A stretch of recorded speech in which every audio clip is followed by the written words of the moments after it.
धीरे धीरे बहेला पुरविया, तोहार नाम लेके आवे सजनवा।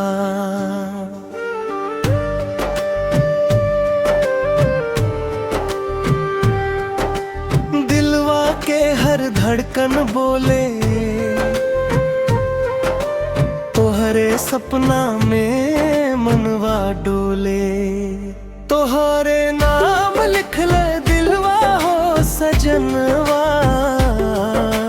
तू ही बसल बाड़ू मोरा मनवा।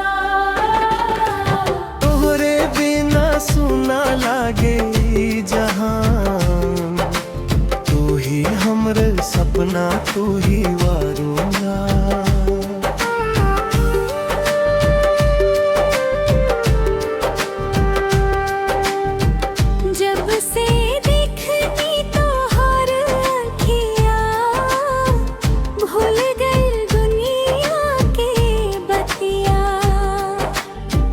तुहरे मुस्कान के जादू चल, दिलवा हमार प्यार में पड़ल।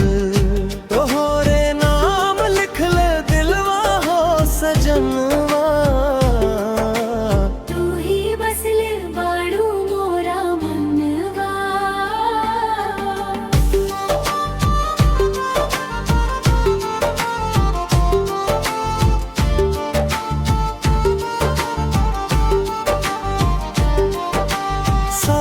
के रिमझिम फुहार बरसे, तोहारी याद में दिलवा तरसे। तू भीग रे चुनरिया कहे पुकार, आजा सजनवा करी हमसे प्यार। हाथवा पकड़ के साथ निभैया, हर जन्म में अपना बनिहा।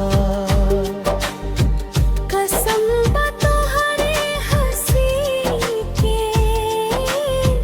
ना टूटे रिश्ता खुशी के।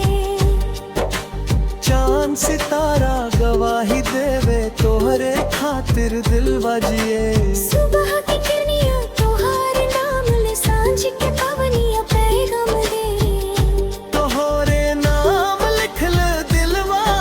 सजनवा, तू ही बसल बाड़ू मोरा मनवा। तोहरे बिना ना लागे मनवा, सुना सुना लागे अंगनवा।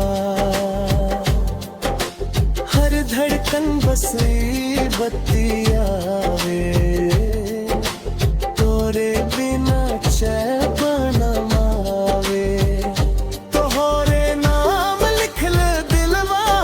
सजनवा।